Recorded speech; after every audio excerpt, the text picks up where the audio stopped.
ಹೊರಟೇನೆ. ನಾನು ಶಬ್ದ ಅದೆಲ್ಲ ಗಟ್ಟಿ ಇಟ್ಕೊಳ್ಳುವ, ಶಬ್ದ ಇಟ್ಕೊಳ್ಳುವ. ನನಗೆಲ್ಲೂ ಇಂಥ ಸ್ಥಿತಿ ಬರಲಿಲ್ಲ ಮಾರಾಯ. ಕೃಷ್ಣ ಇಲ್ಲೊಂದು ನಿನ್ನೊಟ್ಟಿಗೆ ಸಿಕ್ಕೊಂಡು ನಾನು ಯಾರು ಬಿಡ್ತು? ನಾನು ಬಿಡ್ತಿಕ್ ಮತ್ತೆ ತಲೆ ಮೇಲೆ ಕೈ ಉಂಟ ನಾನು.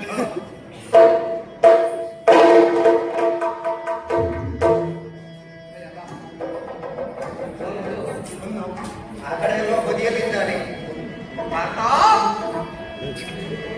ನೋಡಿದೆಯ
ಕೆಲಸದ ಬುದ್ಧಿಯಲ್ಲೇ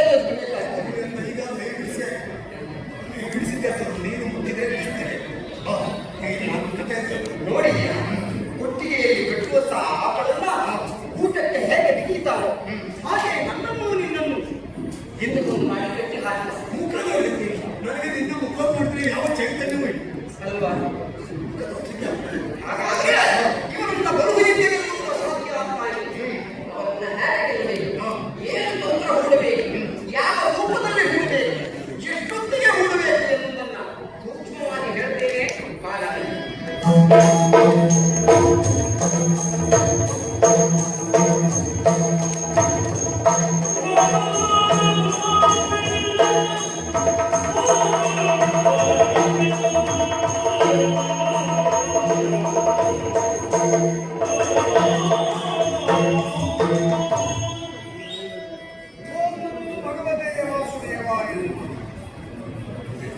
ಸಣ್ಣ ಹುಡುಗನು ಇದೇ ಮಂತ್ರವನ್ನು ಪಡಿಸಿ ಶ್ರೀಮನ್ನಾರಾಯಣ ಸಾಕ್ಷಾತ್ಕರಿಸಿಕೊಂಡು ಯುವ ಪದವಿಯನ್ನು ಪಡೆದಿದ್ದಾರೆ ಎಂದು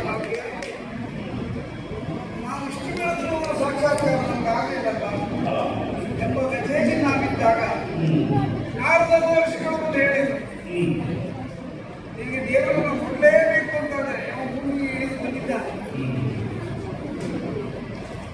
ವಸುದೇವ ದೇವರಿಗೆ ಮಗನಾಗಿದ್ದಾನೆ, ಪಾಂಡವರ ಸಂರಕ್ಷಕನಾಗಿದ್ದಾನೆ, ಲೋಕೋದ್ಧರಣ ಮಾಡ್ತಾನೆ, ಭೂಪಾಲ ಹರಣ ಮಾಡ್ತಾನೆ ಅಂತ ನೀಲ ಮೇಘ ಶ್ಯಾಮಲನ್ನು ನೋಡುವ ಒಂದು ಅವಕಾಶ ನಿನಗೂ ಏನು 8 ವರ್ಷ ಮೇಘಗಳನ್ನು ಮಾಡು,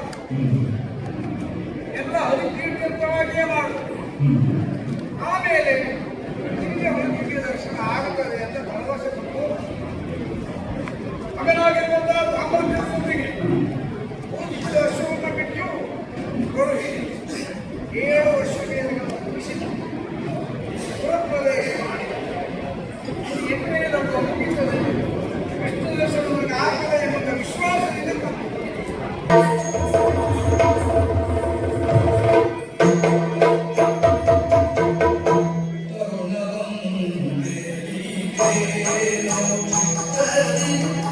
Ah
ಮಗನೇ, ವರ್ಷದಲ್ಲಿಯಂತೆಲ್ಲ ಸುದ್ದಿ ನಮ್ಮ ಯಜ್ಞಾಶ್ವ ಬರಬೇಕಾಗಿ ಹೌದು, ಅವನು 2 ತಿಂಗಳು ಮುಗಿಯುತ್ತಲೇ ಬಂದಿದೆ. ಮಾತುಗಳ ಜೊತೆಯಲ್ಲಿ ವಿಶೇಷ ನಿಜವಾಗಿ ಹೌದಪ್ಪ. ಏನು ಆಗ ನಾವು ಉತ್ತರೆಯಿಂದ ಇರುವ ಹಾಗೆ ನೀವು ಪ್ರಕರಣದಲ್ಲಿ ಎಲ್ಲಿ ಯಾವಾಗ ನಮ್ಮ ಯಜ್ಞಾಶ್ವ ಯಾವ ತಿಂಗಳನ್ನು ಸಸಿ ಹೋಗುತ್ತದೋ ಹಾಗೆ ಹಿಂಬಾಲಿಸಿದಾಗ ಎದುರಿನಿಂದ ಮತ್ತೊಂದು ಯಜ್ಞಾಶ್ವವನ್ನು ಆ?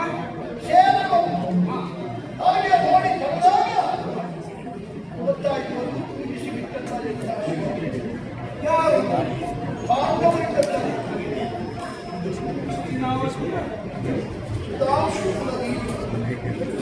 ಯುಧಿಷ್ಠಿರ ಯುಧಿಷ್ಠಿರ ಪೂಜಿಸಿ ಬಿಡಲ್ಪಟ್ಟಂತ ಯಜ್ಞಾಶ್ವ ಭಾರತದ ಬೆಂಗಾವಲಿಗೆ ಬಂದಿದ್ದಾರೆ. ಬಂದಂತ ಯಜ್ಞಾಶ್ವವನ್ನು ಬಂಧಿಸಿ ಇಲ್ಲಿಗೆ ಕರೆತಂದಿದ್ದೇವೆ. ಯಾಕಂದ್ರೆ ನಮ್ಮ ಯಜ್ಞಕ್ಕೆ ಅಡ್ಡಿ ಬರ್ತದಲ್ಲ.